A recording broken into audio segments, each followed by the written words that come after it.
Hello students, मैं मनीष भार्गव।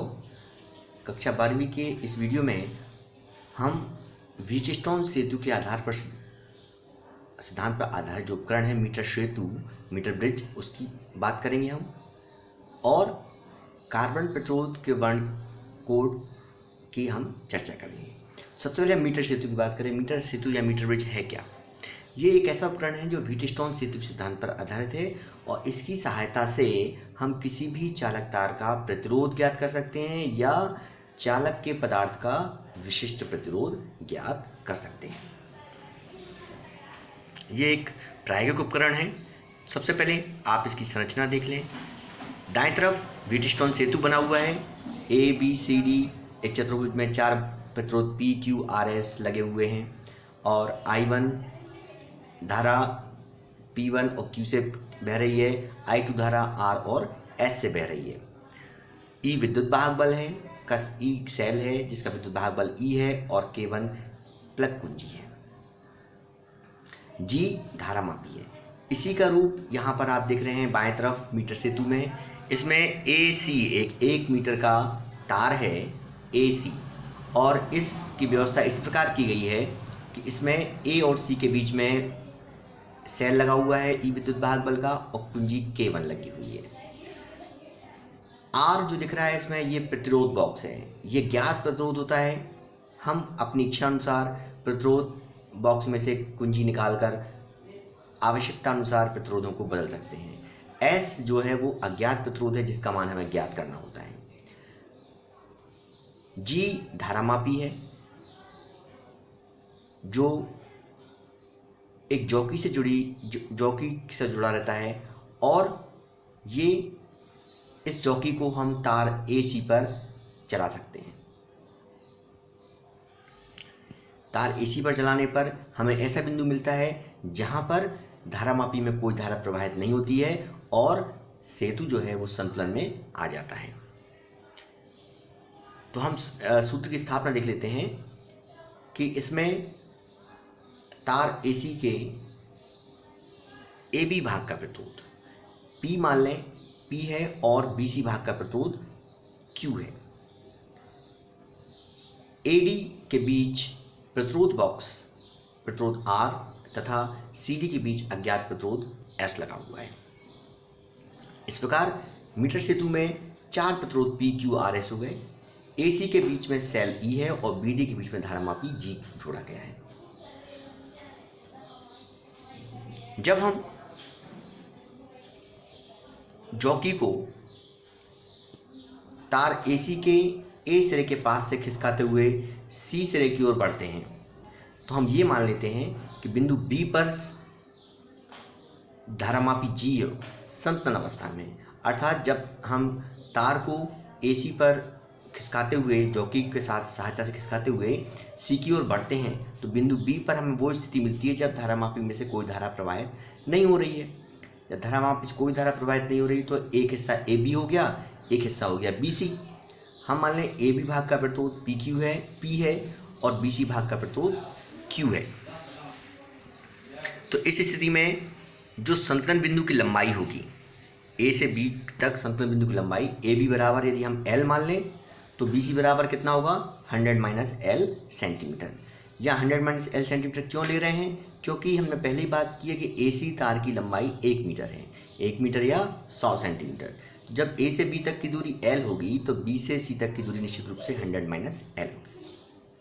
अब यदि हम ये मान लें कि प्रति एकांक सेंटीमीटर का प्रतिरोध X है, यदि प्रति एकांक सेंटीमीटर का प्रतिरोध X है तब P बराबर हो जाएगा LX और Q बराबर हो जाएगा 100 - LX, क्योंकि AB भाग का प्रतिरोध हमने P माना है और BC भाग का प्रतिरोध Q माना है।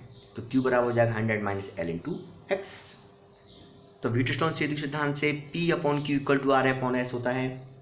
तो P की वैल्यू रख दी हमने, नीचे Q की वैल्यू रखी, सामने RS की वैल्यू रखी है। हमें S की वैल्यू ज्ञात करना है क्योंकि S अज्ञात प्रतिरोध है। तो जब हम S बराबर निकालेंगे तो S बराबर हो जाएगा R 100 - L/l। तो यही वो व्हीटस्टोन मीटर सेतु का अज्ञात तार का प्रतिरोध ज्ञात करने का सूत्र है। ये सूत्र की स्थापना हो गई। अब हम देखते हैं प्रेक्षण सारणी। तो प्रेक्षण सारणी में वही पॉइंट आएंगे, सबसे पहले क्रमांक, फिर ज्ञात प्रतिरोध R। जो रेसिस्टेंस बॉक्स लगा है उसमें से हम जो प्रतिरोध निकालते जाते हैं क्रमशः, वो प्रतिरोध यहाँ पे लेंगे तो ज्ञात प्रतिरोध हो जाएगा। अगला बॉक्स जो है उसमें है कि A से संतुलन बिंदु की दूरी L सेंटीमीटर है, जो बिंदु B पर प्राप्त हुई थी हमें, तो संतुलन बिंदु की दूरी L सेंटीमीटर हो जाएगी। तो बचा हुआ हिस्सा 100 माइनस L में चला जाएगा। जैसे L में हम 20 सेंटीमीटर लिखेंगे तो 100 L माइनस L में 80 सेंटीमीटर लिखेंगे, और लास्ट में हम S बराबर R 100 minus L upon L में रखकर हम मान भी ज्ञात करते आएंगे। ये 3-4 रीडिंग लेने के पश्चात बाद में हम मध्यमान S निकाल लेते हैं। अब हम देखते हैं सावधानियां क्या क्या रखेंगे कि सभी संयोजक पेंच जो है अच्छी तरह से कसे हुए होना चाहिए। जो प्रतिरोध बॉक्स है उसके पेंच भी कसे होना चाहिए। जब हम प्रेक्षण ले रहे हों तभी विद्युत धारा प्रवाहित करेंगे, अंततः तार के गर्म होने से प्रतिरोध बढ़ सकता है। जॉकी को तार पर रगड़ कर नहीं चलाना चाहिए, क्योंकि रगड़ कर चलाने से उसके प्रतिरोध में अंतर आ सकता है। तो ये मीटर सेतु का सिद्धांत, सूत्र और प्रेक्षण सारणी और सावधानी वाला एक प्रश्न हो जाता है कि मीटर सेतु की सहायता से अज्ञात तार का प्रतिरोध ज्ञात करने का ज्ञात निम्न बिंदु के अंतर्गत ज्ञात कीजिए, और ये पूरा प्रश्न बन जाता है। चारों पॉइंट इसमें जाते हैं। अब हम देखते हैं कार्बन प्रतिरोध के वर्ण code, colour code for carbon resistance. जो विद्युत परिपथ होते हैं या इलेक्ट्रॉनिक परिपथ होते हैं उनमें अलग अलग मानों के प्रतिरोध प्रयोग किए जाते हैं। अब इनकी जो रेंज होती है वो बहुत अधिक परिवर्तित होती है। ये जो प्रतिरोध हैं ये सामान्यतः कार्बन के बनाए जाते हैं, इसलिए उन्हें कार्बन प्रतिरोध कहते हैं।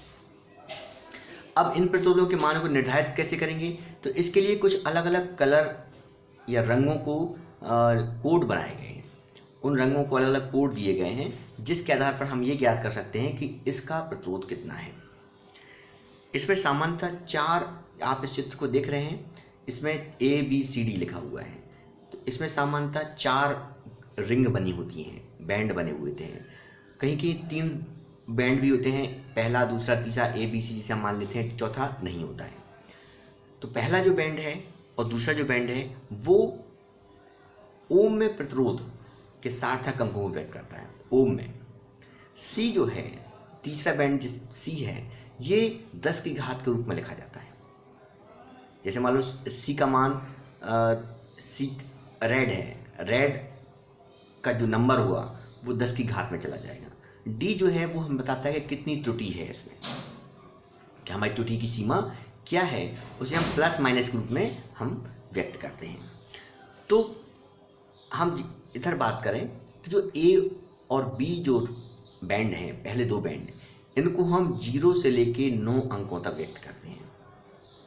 तीसरा बैंड जो है उसको C को हम 10 की घात 0, 10 की घात 1, 2, 3, 4 और कोई 0 से लेकर 9 अंक ही रहेंगे, लेकिन वो 10 की घात के रूप में लिखे जाएंगे। चौथा बैंड जो है यदि सुनहरा है तो त्रुटि 5% होगी प्लस माइनस में, चांदी कलर का है तो त्रुटि 10% होगी, और यदि चौथा बैंड नहीं है तो हम प्लस माइनस 20% लिख सकते हैं एरर को। नीचे हम देख रहे हैं एक टेबल बनी हुई है। ब्लैक के लिए 0, ब्राउन के लिए 1, रेड के लिए 2, ऑरेंज के लिए 3, येलो के लिए 4, ग्रीन के लिए 5,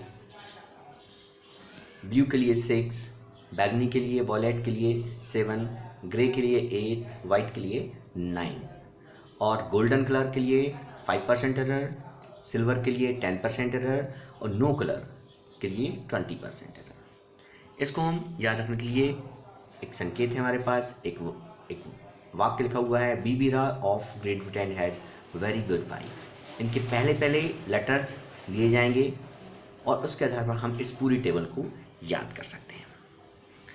आइए हम एग्जाम्पल देख लें इसमें। पहला एग्जाम्पल ए। पहले एग्जाम्पल ए में हम देख रहे हैं कि शुरू की 3 लाइनें जो है, 3 बैंड है वो रेड कलर की हैं, और चौथा जो बैंड है वो सिल्वर कलर का है, चांदी कलर का है। तो रेड के लिए जो नंबर होता है वो होता है 2। रेड का जो कोड है वो 2 है। तो हम देख रहे हैं कि पहले 2 कलर रेड रेड 2 2 हो गया, तो 2 2 मतलब 22 हो गया। और तीसरा जो भी रेड है तो उसका हम 10 की पावर 2 ले जाएंगे, और सिल्वर कलर है तो प्लस माइनस 10% ले जाएंगे। तो इस प्रकार इस पहले वाले का जो प्रतिरोध होगा वो हो जाएगा बाई 2200 ओम, 2200 ओम, क्योंकि पहले 2 के लिए 22 हो गया और 10 की घात 2 मतलब 100 गुणा हो जाएगा, तो 2200 ओम प्लस माइनस 10%। दूसरे चित्र को देखें। दूसरे में आप देख रहे हैं पहला बैंड पीला है, दूसरा बैंगनी है, तीसरा भूरा है। तो आप देखें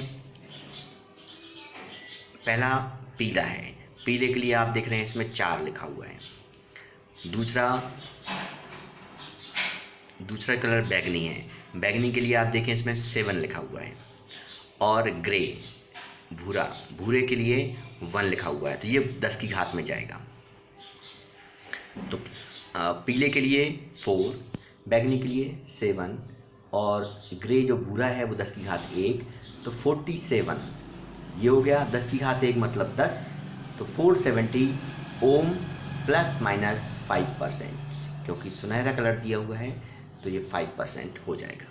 तो इस प्रकार हम किसी भी कार्बन प्रतिरोध के वर्ण कोड की सहायता से हम ये ज्ञात कर सकते हैं कि ये कितने ओम का प्रतिरोध हम इसमें यूज़ कर रहे हैं। तो आज हमने मीटर सेतु का सिद्धांत, सूत्र, चित्र, प्रेक्षण सारणी, सावधानियाँ देखी और कार्बन प्रतिरोध का जो वर्ण कोड है उनके बारे में हमने चर्चा की। आशा है आपको ये वीडियो अवश्य पसंद आएगा। अगले वीडियो में हम फिर मिलेंगे, तब तक के लिए नमस्कार।